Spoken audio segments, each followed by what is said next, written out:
Soyez bénis mes frères. Soyez bénis mes sœurs. Et un grand shalom à vous.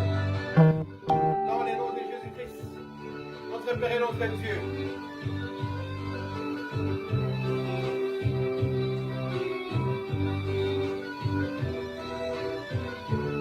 Soyez bénis, c'est votre frère Pasteur Isaac Kalonji de France. Alléluia.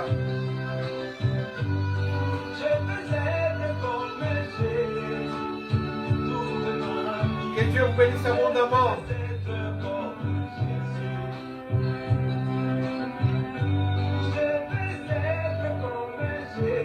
Jésus-Christ est Seigneur.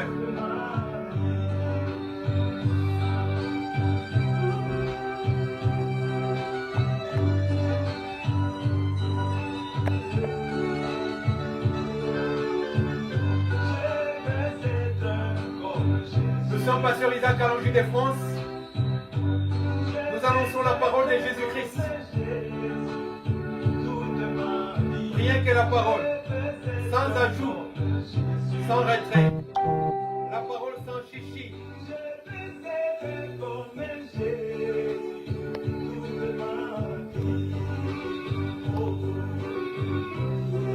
Nous sommes sur YouTube, Isaac Kalonji Ministries.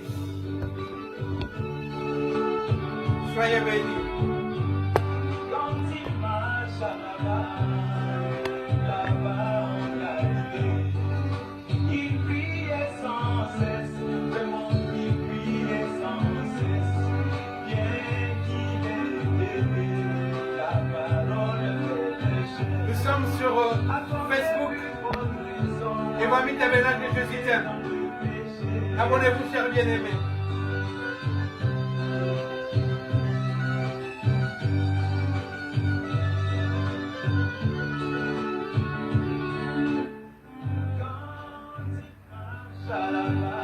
Que Dieu vous bénisse abondamment. Vous qui partagez cette vidéo, vous qui aimez cette vidéo, vous qui commentez, que Dieu se souvienne de vous. La parole fait péché. À combien plus forte raison, moi, un homme est dans le péché. Je voudrais prier comme Jésus. Je voudrais prier comme Jésus. Toute ma vie, je voudrais prier comme Jésus. Nous sommes aussi sur TikTok, Isaac Kalonji Ministries. Nous distribuons nos vidéos là-bas. Une portion de la parole sur les réseaux sociaux. Oh, alléluia. La parole pure, la parole limpide, la parole potable. Rien que la parole de Jésus. La parole du moment. Oui, alléluia. Quand il marche là-bas en Galilée, il s'humilia, vraiment il s'humilia.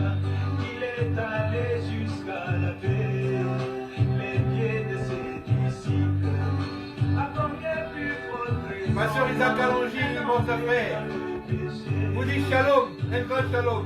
Soyez bénis.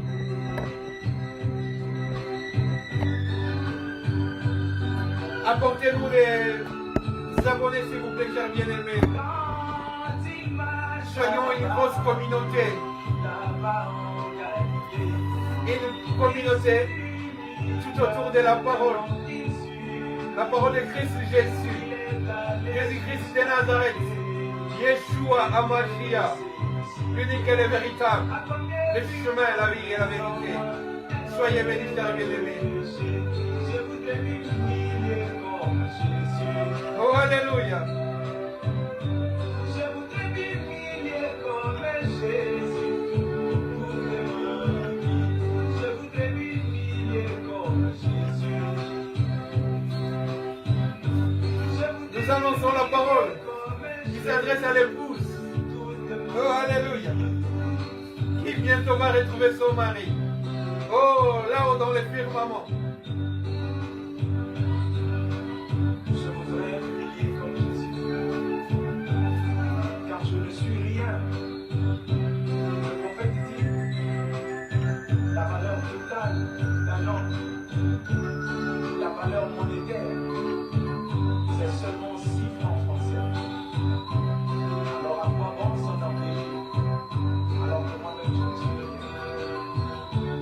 votre frère, pasteur Isaac Alongi de France.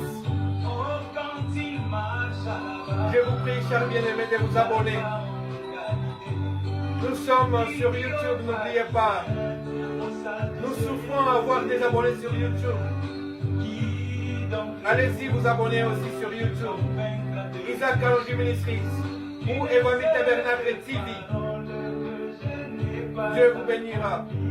N'oubliez pas de vous abonner surtout aussi sur Facebook, là où nous sommes une grosse communauté. Évangile Tabernacle, Jésus t'aime. Quand il marche à là-bas au Jésus, là-bas en Galilée, il dit au paradis, The man of Galilee. Oh, hallelujah. Jesus. We praise you, Jesus. We love you, my God, my Lord. Oh, Lord. Oh, hallelujah. Lion of Judah. The Lamb of God. God of gods. Oh, hallelujah. God, mercy, God. Jesus. Oh, hallelujah. Oh, hallelujah. Abonnez-vous sur Évangile Tabernacle Justem sur Facebook. Et sur YouTube, nous sommes Isaac Alongi Ministries ou Évangile Tabernacle TV. Allez-y sur Isaac Alongi Ministries. Vous verrez beaucoup de nos anciennes vidéos que nous continuons à distiller dans les réseaux sociaux. Soyez bénis, chers bien-aimés. Nous sommes contents et joyeux de vous retrouver en ce moment où nous parlons que de Dieu, rien que de Dieu. La Bible nous dit chaque chose à son temps. Nous sommes au temps de la parole. Nous allons aujourd'hui continuer ce que nous avons entamé la semaine passée. Je vous ai promis de parler sur l'habillement, sur le vêtement, sur la robe. Nous avons commencé avec la robe de Jésus. Nous avons vu combien Dieu attache d'importance à l'accoutrement. Oui, c'est très très important, chers bien-aimés. La première des choses, quand Dieu a commencé à chercher ses enfants, c'était pour leur adresser la parole. Et quand il a adressé la parole, ils ont vu qu'ils ne pouvaient pas recevoir la parole parce qu'ils étaient nus. Ils sont allés eux-mêmes chercher leurs propres habits. Adam et Ève, ils ont cueilli des feuilles qui se sont couverts avec pour cacher leur nudité. Il y a une vieille chanson qui dit que Dieu ne s'occupe pas de l'accoutrement, il voit qu'à l'intérieur de l'homme. Non, bien-aimé, Dieu voit aussi l'accoutrement. C'est pas pour rien que je vous ai parlé de la robe à la couture unique de Jésus. Et Adam et Ève, ils savaient qu'ils étaient nus. Ils ne pouvaient pas se présenter devant Dieu nus. Et Dieu, quand tu l'as vu leur accoutrement, il s'est dit, c'est pas ça que moi je veux. Que vous puissiez vous couvrir pour couvrir votre nudité. Vous êtes tombés dans les péchés, mais vous devez recevoir quelque chose de ma part pour vous couvrir en entendant que le véritable puisse venir, les temps précis puissent venir, les temps propices puissent venir, pour que je puisse effacer votre péché. Dieu, je vous ai dit, vous le savez, il a pris la peau de la bête pour être la préfiguration du sacrifice de l'agneau de Dieu, prédestiné avant la fondation du monde pour le salut de l'humanité. Dieu a tué une bête et a couvert ses enfants.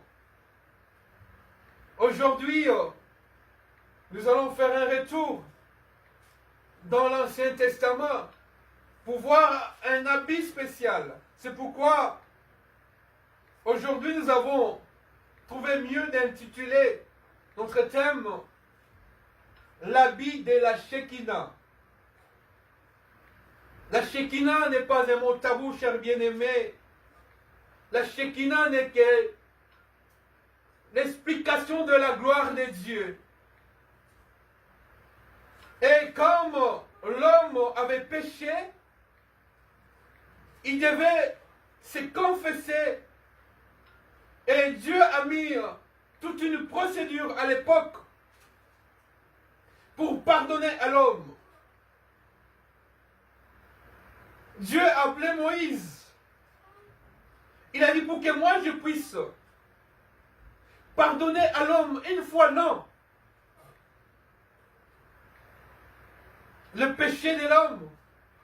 Parce que les souverains sacrificateurs devaient entrer dans les tabernacles qu'une seule fois l'an pour porter les péchés des enfants de Dieu qui se sont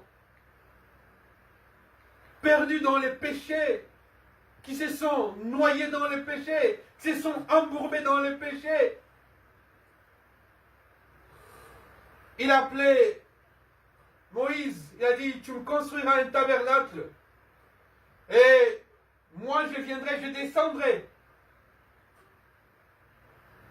dans les lieux très saints du tabernacle. La Shekinah, ma gloire, remplira les tabernacles. C'est en ce moment-là que je pardonnerai les péchés. Mais vous savez, le tabernacle avait 3 étapes, avait 3 parties. Comme nous avons parlé aussi de l'homme qui est tripartite, le corps, l'âme et l'esprit de l'homme.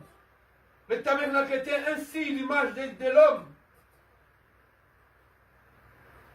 Il y avait les parvis, l'endroit où on devait venir avec l'animal sur lequel tous les péchés étaient introduits dans cet animal pour représenter les péchés au singulier, les péchés tout entiers et les péchés au pluriel. C'était l'image de l'agneau, je vous ai dit, de l'agneau de Dieu, prédestiné avant la fondation du monde, pour notre salut. L'animal devait passer par l'Holocauste, par l'autel des reins, avant de passer par la cuve des reins. C'est-à-dire que cet animal devait être brûlé. Il devait être brûlé sur l'autel des reins, qui est l'image de la croix de Jésus-Christ. Parce que l'agneau devait passer par la souffrance, par le feu, pour que les péchés soient expiés. Il y avait toute une procédure. Mais vous savez vous tous que ceci n'était que l'image des choses à venir. Parce qu'après avoir passé par l'autel des reins, les souverains sacrificateurs devaient venir se laver les mains dans la cuve des reins. Là, c'était dans les parvis. Et maintenant, c'était l'étape maintenant d'entrer dans les lieux saints. Et dans les lieux saints, là où il y avait les chandeliers à cette tige, et le feu du chandelier ne s'éteignait pas jour et nuit. Là où il y avait devant les chandeliers le pain des propositions, il y avait la table qui porte le parfum, le vase de parfum odoriférant. Toutes ces choses n'étaient que des préfigurations, des enseignements, des choses à venir. Et après cela, les souverains sacrificateurs maintenant devaient entrer maintenant dans les lieux très saints. Là où Dieu devait descendre dans la Shekinah, dans toute sa gloire. La Shekinah, c'est la gloire de Dieu. La Shekinah, c'est l'immensité de la gloire de Dieu qui descend. Mais comment devaient s'habiller les souverains sacrificateurs? Il y avait un habit spécial pour entrer dans la Shekinah. Et cet habit, nous le retrouvons dans Exode 28. Nous allons lire la parole de Dieu. Exode 28. Dieu a donné une précision, avec des précisions pour chaque habit, chaque vêtement, pour l'accoutrement du souverain sacrificateur qui devrait entrer en sa présence pour présenter les sacrifices du pardon.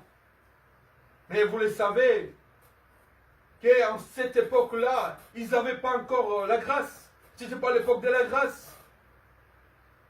Le salut leur était caché, mais Dieu, étant miséricordieux, compatissant, devrait couvrir les péchés.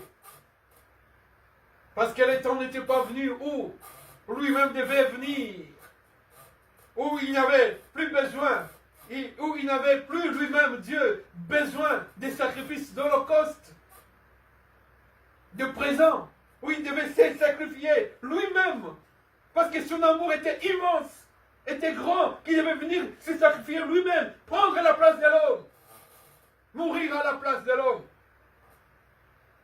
Mais aujourd'hui, ce qui nous intéresse, c'est comment étaient vêtus les souverains sacrificateurs. Dieu est exigeant. Il a montré à Moïse. Il a dit, nous sommes dans Exode 28. Nous prenons le 3e verset. Tu parleras à tous ceux qui sont habiles, ceux qui sont capables, à qui j'ai donné un esprit plein d'intelligence. Là, Dieu parle de la confection, de tailleurs, de couturiers, de modélistes, à qui Dieu a donné l'intelligence, un esprit d'intelligence pour coudre le vêtement, l'habit de la Shekinah. Il dit ceci, tu parleras à tous ceux qui sont habiles, à qui j'ai donné un esprit plein d'intelligence. Ils feront de vêtements d'Aaron, les souverains sacrificateurs, afin qu'ils soient consacrés et qu'ils exercent mon sacerdoce. Voici les vêtements qu'ils feront. Un pectoral, un éphod, une robe, une tunique brodée, une tiare et une ceinture. Nous n'avons pas assez de temps pour vous expliquer en détail toutes ces choses qui sont prophétiques, qui sont d'un enseignement prophétique. Et une ceinture, ils feront des vêtements sacrés à Aaron, ton frère, et à ses fils, afin qu'ils exercent mon sacerdoce. Ils emploieront de l'or. Écoutez ces détails. Les tailleurs de Dieu, à qui Dieu avait donné l'intelligence, les couturiers de Dieu, les modélistes de Dieu, les gens de la haute couture céleste de Dieu, devaient employer d'abord de l'or. L'or et l'argent appartiennent à Dieu. Dieu aime l'or. L'or est le symbole, la représentation du Saint-Esprit. L'or est la matière d'adoration. Ils emploieront de l'or, des étoffes teintes en bleu. Les couturiers devaient choisir des étoffes d'une couleur céleste, la couleur du ciel, la couleur bleue, pour dire que le royaume des cieux. Oh, alléluia, viendra avec un seul homme qui descendra du ciel. Oh, alléluia. Celui qui est descendu du ciel, c'est celui qui est monté au ciel. Vous le connaissez, c'est Jésus. C'est pourquoi ces étoffes, ces habits-là, ces tissus, cette maille devait être bleue. Parce que le salut vient du ciel. Le salut ne vient d'aucun homme sur cette terre. Mais le salut vient du ciel. Et qui est au ciel, si ce n'est celui qui est descendu du ciel? C'est qui? C'est Yeshua. C'est Jésus de Nazareth qui est descendu du ciel. Voilà pourquoi l'étoffe devait être bleue. pour que les souverains sacrificateurs s'habillent comme ça, pour entrer avec cette éphode, cette robe de la Shekinah, entrer dans la Shekinah, la présence de Dieu. Oh, alléluia. Gloire à Jésus. La Bible dit, tu prendras les vêtements. Pardon. La Bible dit ceci. Ils emploieront de l'or, des étoffes teintes en bleu, en pourpre. En pourpre. La couleur rouge. Parce que c'est lui qui descendra du ciel. Versera de son sang. Les saints qui parleront mieux que les sons d'Abel. Les saints qui crieront mieux que les sons d'Abel. Et ces sons-là ne couvrira pas seulement les péchés. Mais ces sons-là ôtera les péchés. Chassera les péchés. Effacera les péchés. Et il étoffe aussi un cramoisi. C'est-à-dire que le pourpre rouge là, rouge bordeaux, rouge, devait être accompagné de notre rouge cramoisi. Pour dire que même si le péché, ton péché, mon péché, son péché est rouge comme les cramoisis, le sang de celui qui descendra du ciel effacera ces péchés rouges comme les cramoisis.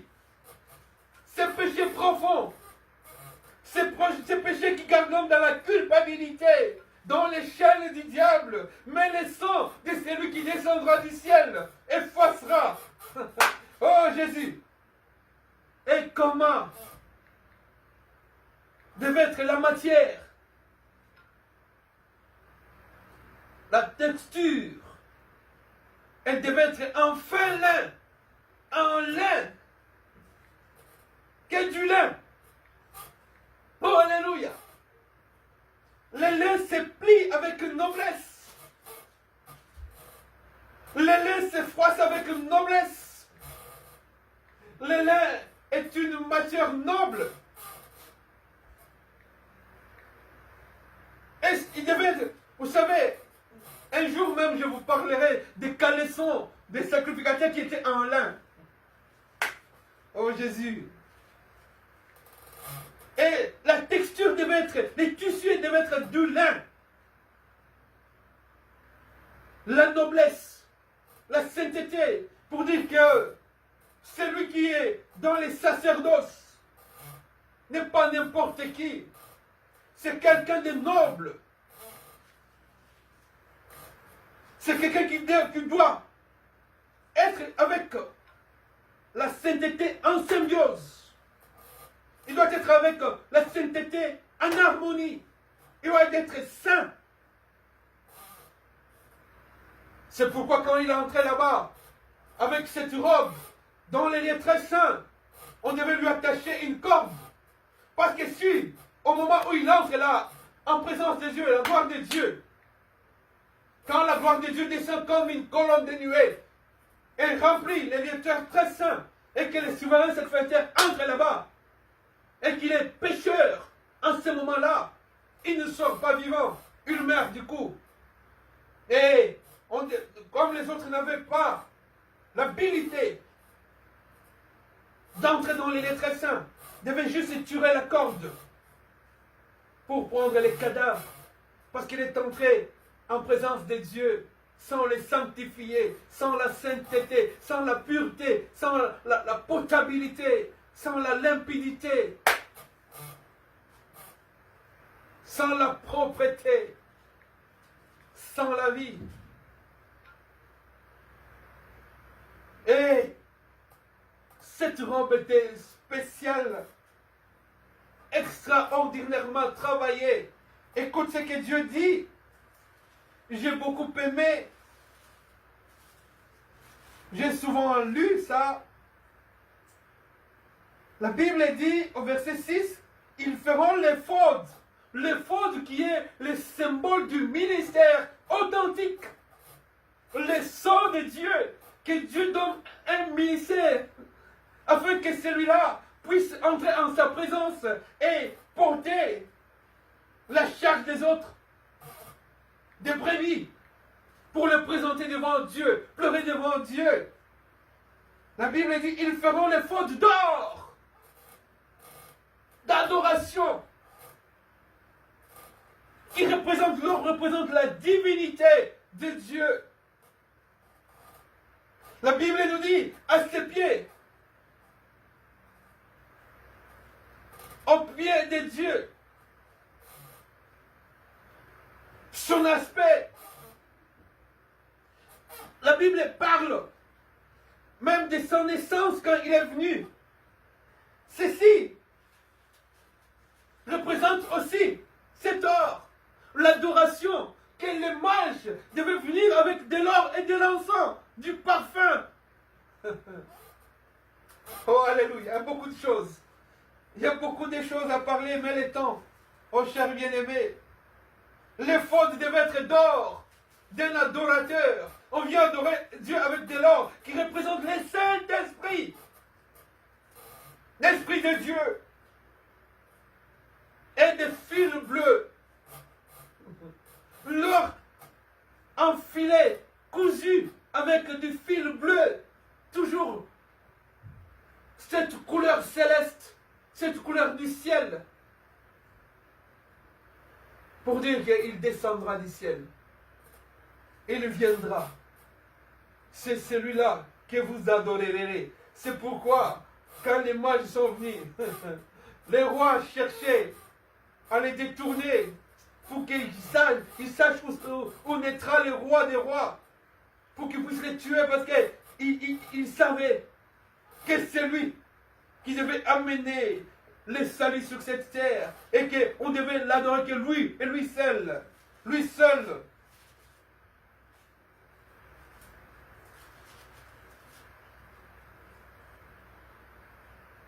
Le fil encore devait être de pourpre rouge et de cramoisi, de rouge plus foncé, et de fin lin retors. Mais Dieu dit ceci, il sera artistement travaillé. C'est-à-dire qu'il sera travaillé avec beaucoup d'art. Parce que Dieu a donné l'intelligence à ses tailleurs, à ses couturiers, à ses modélistes. Dieu aime cette mode qui vient de lui-même. Et Moïse devait respecter à la lettre ce que Dieu lui avait montré sur la montagne. La parole de Dieu, on n'enlève pas. Ce que Dieu a dit, a dit. Tu fais ce que Dieu a dit. Tu ne peux pas brader la parole de Dieu. Tu ne peux pas marchander la parole de Dieu.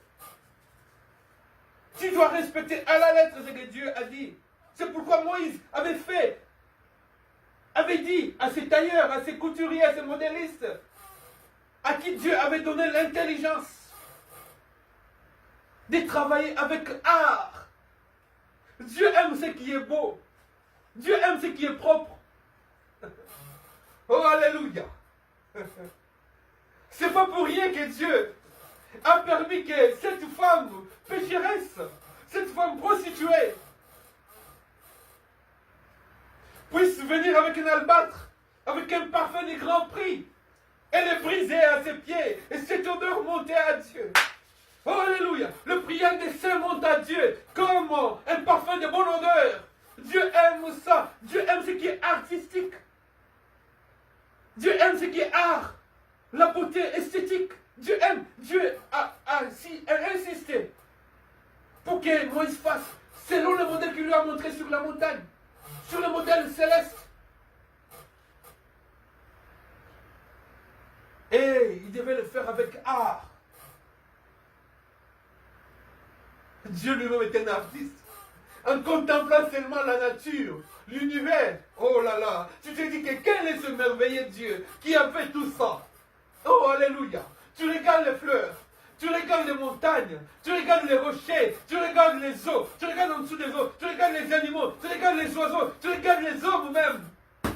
Toi-même, tu te souviens des fois des choses où il y a des années passées. Tu regardes, mais ce cerveau, c'est quelle sorte d'ordinateur qui se souvient même. Moi, je me souviens même de ma maîtresse, de l'école primaire, de la première primaire, et de son prénom. Ce cerveau, qui a implanté ce cerveau dans les corps des langues, dans la tête des langues, pour qu'il puisse garder de multitudes de souvenirs comme ça. Alléluia. Dieu est merveilleux. Quand on l'appelle l'omnipotent, l'omniscient, l'omniprésent, il est incomparable, il est incommensurable, il est inégalable, il est imbattable, il est invincible. Dieu, Jésus de Nazareth de Galilée. Nul n'est comme lui, nul n'est comparable à lui. Alléluia. Oh, cette robe magnifique, cet éphod magnifique, cet habit magnifique, cet accoutrement magnifique, cette tenue magnifique pour entrer dans la gloire de Dieu. Oh, cher bien-aimé. Oh, alléluia. Je m'imagine comment sera le ciel, le paradis. Quand on nous donne la description là, je me dis, waouh, c'est extraordinaire. Je ne peux dire que Amen et Alléluia. On y fera 2 épaulettes à l'éphod, qui les joindra par 2 extrémités. Et c'est ainsi qu'il sera joint. La ceinture sera du même travail que l'éphod et fixée sur lui.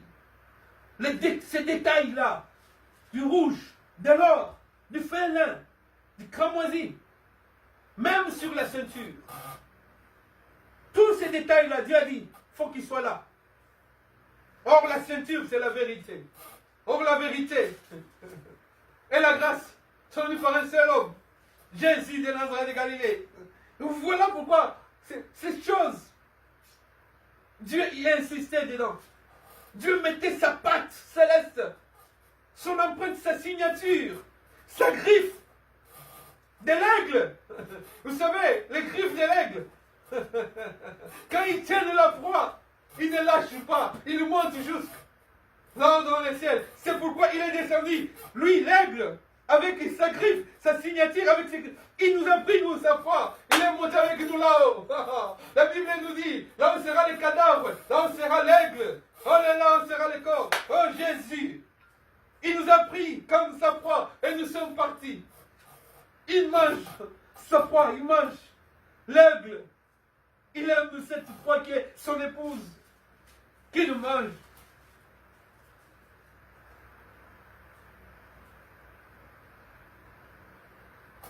Voilà la description.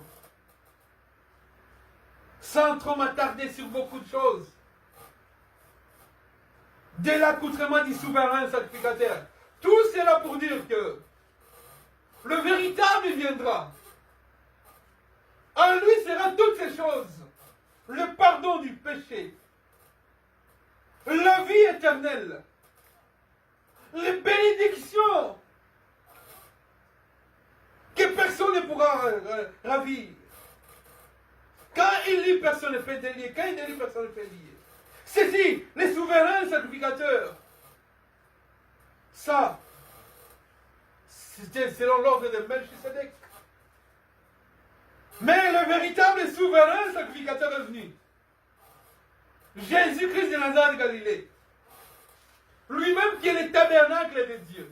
Lui-même qui est la sainteté de Dieu.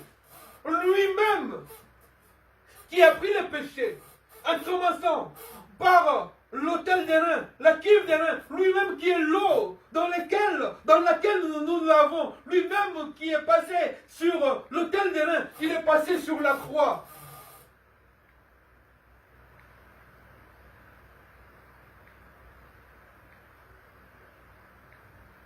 Et il est mort pour nous. Il a dit pour nous que tout est accompli. Parce que il n'avait qu'une unique mission, c'est le salut de l'homme. Voilà pourquoi il avait une robe a une couture unique que les soldats romains ne pouvaient pas déchirer. Parce que sa mission, personne ne pouvait la déchirer. Et voilà pourquoi les sacrificateurs entraient avec toute cette joaillerie. Vous savez que sur l'éphod, je vous ai dit ça la semaine passée, il y avait des pierres précieuses, travaillées artistement.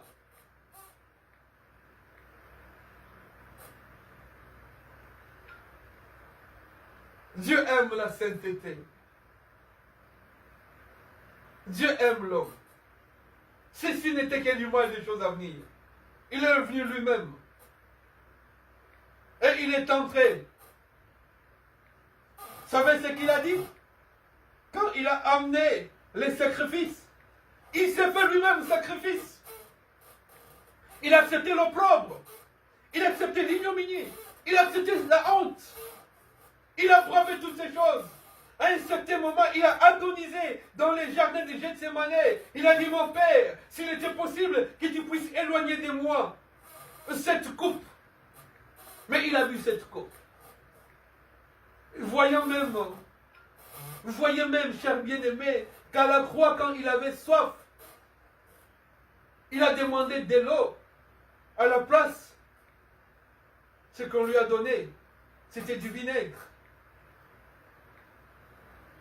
Il a accepté toutes ces choses. On a craché sur son visage. On a trouvé son côté. Afin que nous puissions entrer dans l'unique vérité. Lui qui avait porté une robe à une couture unique. Ses mains. Ses pieds cloués. Il a dit que tout est accompli. Que Dieu vous bénisse. La semaine prochaine, nous parlerons de notre accoutrement, de notre habit, de notre vêtement dans la Bible.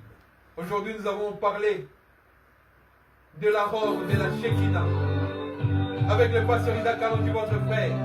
Pasteur Isaac Kalonji Défense. Nous sommes sur YouTube, Isaac Kalonji Ministries, ou Evami Tabernacle Jésus t'aime sur Facebook. Nous sommes Evami Tabernacle TV, aussi sur YouTube. Nous sommes sur TikTok aussi, Isaac Kalonji Ministries. Isaac Kalonji Ministries. Que Dieu vous bénisse. Que Dieu vous bénisse abondamment. Abonnez-vous à masse. Frères, sœurs, nous annonçons rien que la parole. La parole du temps. La parole de l'heure. La parole du moment.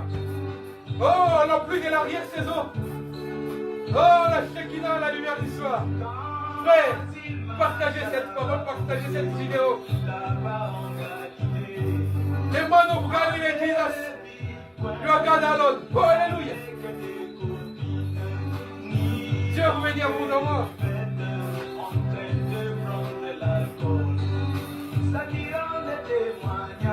N'oubliez pas, chers bien-aimés, de nous abonner, beaucoup d'abonnés. Surtout sur YouTube. On nous galérons pour avoir des abonnés. Et pourtant, les gens sont sur des futilités. Je vois à la télé combien de gens partagent des injures, des insultes, des insanités, mais ne partagent pas la parole. Allez sur YouTube. Nous sommes là. Vous allez être édifiés par nos vidéos. Par la petite grâce que Dieu nous a faite, vous verrez ce que nous avons élaboré comme vidéo. Que Dieu vous bénisse. Nous cherchons beaucoup de vidéos, nous cherchons beaucoup d'abonnés pour partager nos vidéos sur YouTube. Isaac Kalonji Ministries, votre frère, vous supplie, partagez, likez, aimez et abonnez-vous surtout sur YouTube et sur Facebook. L'homme de Galilée, Jésus de Nazareth de Galilée, ne vous oubliera pas et vous bénira. Jésus est merveilleux. Soyez bénis, chers bien-aimés. Oh, alléluia, alléluia, alléluia, alléluia. Pasteur Isaac Kalonji vous dit shalom. Un grand shalom dans cet temps du soir. Il vient bientôt, Maranatha. Oh, alléluia. Affectionnez-vous. Accrochez-vous à la parole, rien qu'à la parole. Parce que toute chose passera. Je voudrais être comme Jésus toute ma vie.